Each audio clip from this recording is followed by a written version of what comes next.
Okay, hello everybody, and welcome to the implementation notebook for Pandas. So let's get started. We're going to be walking through everything that we covered in the Pandas presentation, more or less. So begin with our imports. As always, import numpy as np, import pandas as pd. This allows us to use numpy and pandas. Now, series. Pandas series are different from numpy arrays. Like we said, they can be indexed by labels instead of integers. So to demonstrate this, let's make a list 1 to 4, and then let's cast it as a pandas series. So to do that, pd.series, and then the data equals my list. We're going to pass in my list as the data argument. That's this right here. And then this is what we get. We have our list, so 1 through 4, and then our indices, so 0 to 3. That's 4 indices for 4 numbers in this case. So now, let's say we didn't want this 0 to 3. Let's say we wanted to index it with letters. Let's do that. So, new indices, this is our list, A through D, essentially, as strings. And then we're going to have this right here, this variable, my series, is equal to pd.series. So we're essentially creating a new series. Data equals my list, just like we did it up here. But then index, this index argument, we're going to set that equal to new indices. So that's this right here. We're going to set that to this right here, A through D. And then if we call my series right here, then we have this exact same series as up here, except you'll notice that instead of the 0 to 3, like we have right there, we have A through D. So that's how you change the indices in a pandas series to your labels. And now if we want to access, let's say this third element right here, right here, we would just use the corresponding label C in place of the integer. So instead of, in place of the index. So instead of 2, we would say my series at C, and we get that third thing. We get whatever's at index index C. So now data frames. We don't have a CSV file to read in, but in some of our competitions we will be reading in CSV files, and this is the syntax for that: pd.readcsv name of file. We'll do that as we progress through more competitions. So this line right here from numpy.random import randit, this is just a method. We use it here to create a data frame. Speaking of which, this is how you create a data frame. So we're going to set df as our variable equal to pd.dataframe randint. So that returns, in this case, will return a set of random integers from 0 to 100. And we are going to set that as an 8x4 data frame right there. So 32 values total. And then right here, we have our rows. And then right here, we have our columns. That's how we create a data frame. So then we call that, we see df, and this is our beautiful data frame. We have A through H, that's our rows like we put up here. And then I through L is our column indices. So now the first method, df.head. As you can see, it returns the first 5 rows of our data frame. But we can change this if we want. If we only wanted the first 2, then we can run that, and then it would only return A and B, rows A and B. We can change this back for now. And then df.info, this returns information about our data frame. So if we go to class, we see it's a data frame right here. Index, it has 8 entries, A to H. There we go. Those are our rows, our 8 rows. And then our data columns total 4 columns. That's right. And then here's some more information about the columns. So number 0 to 3, so that's 4 total. So we have 4 columns. And then these are the names, I, J, K, L. Yep. Non-null count. So if you remember correctly, a null value is a missing value. But we don't have any missing values in our data frame. Everything is a number. So we have, so non-null values would be not missing values. So actual data points. And we have everything as actual data points.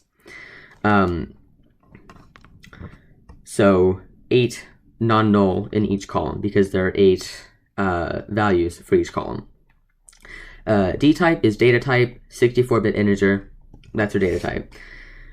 Now, df.describe. This returns some more information about the more statistical side of our data frame. So count, we have our columns up here, and we have 8 data points per column. The mean is the average value per column. So you might see so for example, 35 right here for column I. That seems to be about correct. Yeah. And then standard deviation, and then the minimum value. So for example, so it's minimum and maximum value. So for column I, 0 and 71, is that correct? We have 0 and we have 71. Yeah, that's right. So that's the same thing for each column. And then if you remember learning about statistics a little bit, this is our first quartile, our median value, and our third quartile for each column. Now, how do you access data points? Well, if I want to access one specific column, say, we can do df and then at that column name in quotation marks or in apostrophes, and that gives us the data point for each row in that column. And if we want to, so here's .loc and .iloc. So .loc, we can say if we want to get the values in row E, then we can do df.loc E, and that'll return the value in each column for row E. .iloc will not allow us to write E in there. That is index-based location, so that will use the numbers. So .e is 0, 1, 2, 3, 4. So E is at index 4. And if we do that, you'll see that it returns the exact same thing. And then, let's see. df, yeah, here we go. So this is some of the conditional selection, if you will. So df at k is equal to 4. So this will return a Boolean true or false based on whether or not there is a 4 in column K. So there is not a 4 in column K. But let's say we want to do, let's say 48. Let's say we want to check if there's a 48 in column K. We can do 48. Right now it returns false because there's no 4 in column K. But if we want to check if there's a 48, there you go. It should be in column D. Sure enough, look at that. There's a 48 in column K. There we go. Or in row D, column K, row D. Now, here we go. Now, instead of a Boolean, this df at the column will return the entire row, the row itself that contains the number. So let's, 48, we'll change that to 48. Right now, you can see ijkl from the previous run. It doesn't return anything because there's no 4 in column K. But if we want 48, it'll return the entirety of column D.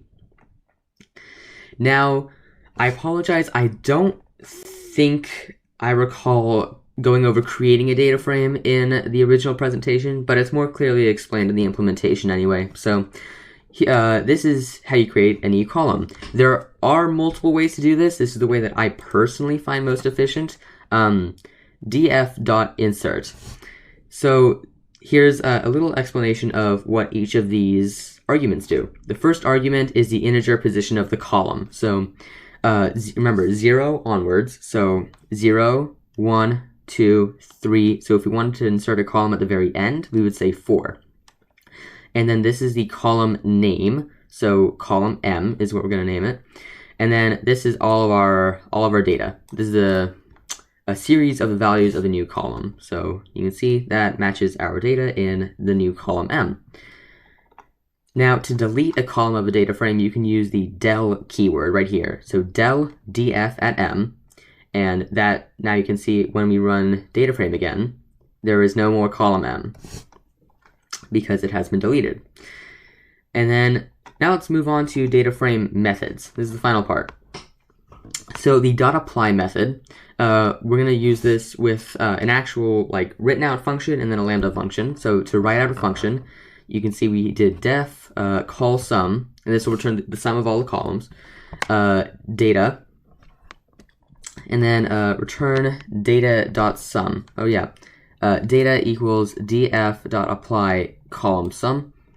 And then you can see that results in the sum of all of the data points in each column. Yeah, so that's how you use the .apply method to do that. And then now let's do the same thing, but with a lambda function. You can see it's a little bit more concise. And instead of adding the columns to change it up, we'll be adding the rows. So you have data equals df.apply, and this is our lambda function, lambda data.sum, and then axis equals 1 because we want to add the rows and not the columns. This is very important. If you don't do this, it'll add the columns. We call that, and that's how you use the .apply to add the columns. We notice that we borrowed sorry. I was gonna say we borrowed the data sum from up there, but that doesn't make any sense. Sorry, ignore that entire spiel. That's how you use a lambda function to. That's how you do the .apply with a lambda function. Now, sorry, not the final part. We're gonna go over null values, and then I believe that's it. Perfect. So. The data frame below has a null value. I had to manually insert this, but in a lot of the data sets that you'll find on Kaggle, there will be null values and missing data just because there's missing data. But I manually added this missing data point. But in this example, in this data frame, we have a missing data point. So, oh, and this is another interesting. Remember how I was saying that there's more than one way to add a column to a data frame. Same thing. There's also more ways to create data frames. This particular way, I used it with a dictionary. Using a dictionary. So you see, we have our column names and then colon, and then our data as our key value pairs. Anyway, so. df.to equals pd.dataframe. This is just us creating a data frame. And this is our resulting data frame. It has one missing value at the row index 2 and column turtle. Over here, so this is the example of, remember, there are two ways to deal with null values. One is to drop them and one is to fill them in. So to drop them, you use the name of your data frame and then drop NA, and that'll drop the row of the data frame that has that null value. If you want to drop the column instead, you'll have to specify axis equals 1. And then this example, if we want to fill them in, this particular way is taking the average of the entries of that column and then using that to estimate what that value could be. So in this original one, it says 5, 6, and then NaN, and then 8. So if we want to take the average one, then we could do df2 and then fill NA, which is the method to fill in a null value, df2, name of our data frame, at the column, which is turtle, dot mean, and this little bit will take the average of the data points in that column, and then you put that inside the fill NA function, and that populates that missing data point with the average. So 5, 6, and then instead of that missing data point, now we have 6 1/3 essentially. And that's about all there is to it. Thanks for watching the implementation lecture. Hope you learned something, and see you in a bit.